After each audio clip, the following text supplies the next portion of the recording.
Sino nga ba si Delia Duenas-Smith o mas kilala sa tawag na Pepsi Paloma? At bakit laging nadidikit ang pangalan ng mga sikat na TV host na sina Tito Soto, Vic Soto, Joey De Leon, Richie De Horsey kapag napag-uusapan ang issue tungkol sa rape case ni Pepsi Paloma? At yan ang pag-uusapan natin ngayon, ang matagal ng issue na hanggang ngayon ay hindi pa din matapos-tapos, ang rape case ni Pepsi Paloma. Pero bago natin simulan ang lahat ng ito, ay huwag mong kalimutan na i-click ang subscribe button at notification bell para na rin suporta sa channel ko at para hindi ka rin mahuli at maging updated ka kapag meron tayong mga bagong uploads. Okay, simulan na natin. Ang issue tungkol sa pagka-rape at pagkamatay ni Pepsi Paloma ay nangyari 3 dekada na ang nakararaan. Pero sa hanggang ngayon ay matunog pa rin at buhay na buhay pa rin ang isyong to. Lalo na kapag napakinggan mo ang kantang ginawa ng Eraserheads na Spolarium. Dahil ang lyrics at ang message ng kantang Spolarium ay tungkol sa pagkaka-rape kay Pepsi Paloma. At noong taong 2011 sa isang interview sa Jessica Sappers vlog, ang lead vocalist ng Eraserheads na si Ellie Buendia ay mas pinainit pa ang issue tungkol sa kontrobersyal nilang kanta na Spolarium. Dahil nung tinanong siya na kung si Pepsi Paloma raw ba ang totoong inspirasyon sa likod ng kantang Spolarium, ay ang kanyang sagot ay, "Dadaling ko ang sikretong ito hanggang sa aking kamatayan." Pero sino nga ba si Pepsi Paloma? Si Pepsi Paloma ay pinanganak noong March 11, 1966. Siya ang pinakamatanda sa magkakapatid at pinalaki sila ng mag-isa ng kanilang ina sa Samar dahil inabandona na sila ng kanilang amang Amerikano noong sila ay musmus pa lamang.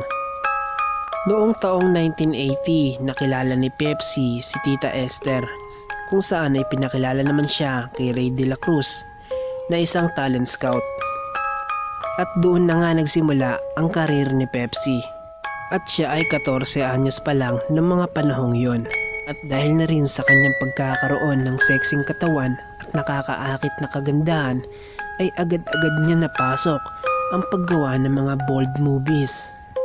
Katulad ng Brown Emanuel, Virgin People at Naked Island. Scarlett ang unang screen name na ibinigay kay Pepsi Paloma. Subalit hindi ito nagbigay ng swerte sa kanya, kaya nag-isip ang kanyang manager na si Ray De La Cruz na palitan na ito ng Pepsi. At dito rin nagsimulang sumikat ang grupong kilala sa tawag na Soft Drink Beauties. Dahil ang mga pangalan ng mga miyembro ay ukol sa sikat na mga soft drinks na brand. Ang Soft Drink Beauties ay binubuo ni na Mira Manibog, Sarcy Emanuel, Coca Nicolas at syempre si Pepsi Paloma. At noong June 1982, dito na nagsimula ang isang trahedya na sisira sa buhay ni Pepsi. Naging guest siya kasama ang isang aktres din na si Guada Guarin sa isang sikat na comedy show na Iskul Bukol ng Itbulaga, na pinapangunahan nila Vic Soto, Joey De Leon at Ricardo Reyes. At pagkatapos daw ng taping ng nasabing show, ayon kay Paloma, ay nasira raw ang kanilang blouse dahil pinipilit buksan ng 3 lalaking ito habang sila ay hinahalikan. Sinabi rin ni Pepsi Paloma na hinahawakan ni Richie De Horsey ang kanyang braso at nilagay ito sa kanyang likod para hindi mahirapan si Vic na halikan siya habang kinukuha na naman sila ni Joey ng litrato. At ang insidente ay nangyari sa Broadcast City, isang television and radio broadcast center sa Diliman, Quezon City, na kung saan matatagpuan ang IBC-13 na siyang home network ng trio. At nung gabing yun, si Pepsi Paloma at si Guada Guarin ay dinala sa room 210 sa isang malapit na hotel. Ito ay ang Sulu Hotel Dito paboritong mag-hangout o tumambay ng mga TV host dahil nga mura at masarap ang kanilang kape at lumpiang ubod. At agad nag-report sa mga otoridad si Pepsi Paloma na siya at si Guada Guarin ay ginamitan ng droga at ni-rape ng 3 host sa nasabing hotel. Si Rey de la Cruz at ang 2 aktres ay nag-file ng reklamo sa dating Defense Minister Juan Ponce Enrile.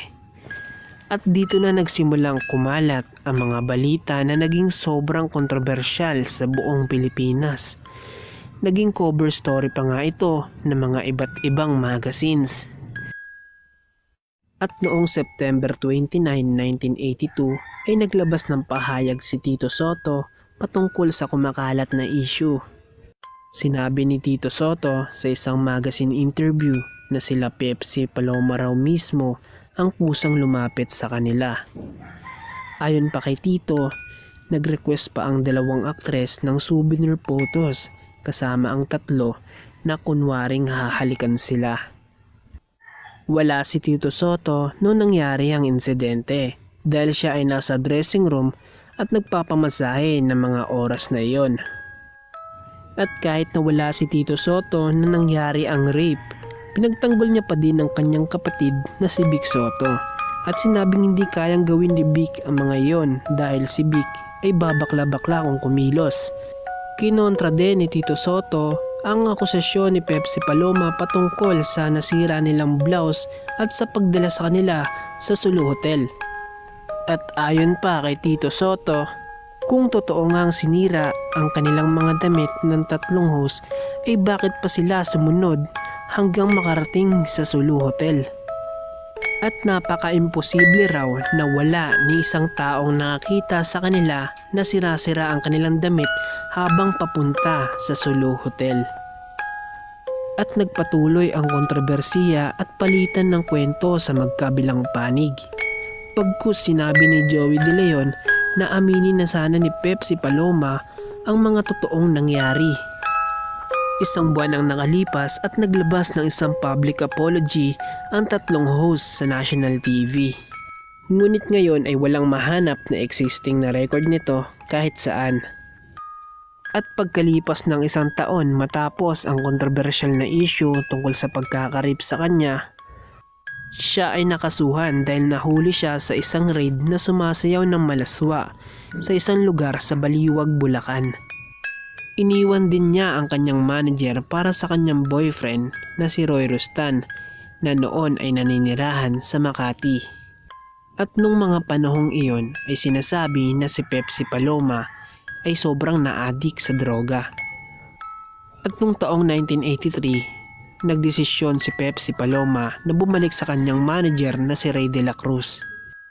At tinanggap ni Pepsi ang alok sa kanya na maging isang bida sa pelikula na hango sa kanyang karanasan bilang isang rape victim.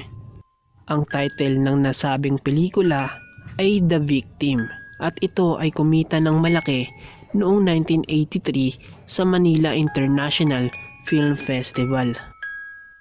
Pero noong May 31, 1985 ay winakasan na ni Pepsi Paloma ang kanyang sariling buhay. Nag-suicide si Pepsi Paloma gamit ang isang cotton sash na ginapos niya sa kanyang leeg. Naniniwala ang mga police investigators na tinapos ni Pepsi Paloma ang kanyang buhay sa pagitan ng 1 PM at 2 PM. At nakita nila ang suicide note ni Pepsi Paloma na may nakasulat na "This is a crazy planet", kung saan ay nagdagdag palaisipan na naman sa lahat ng tao.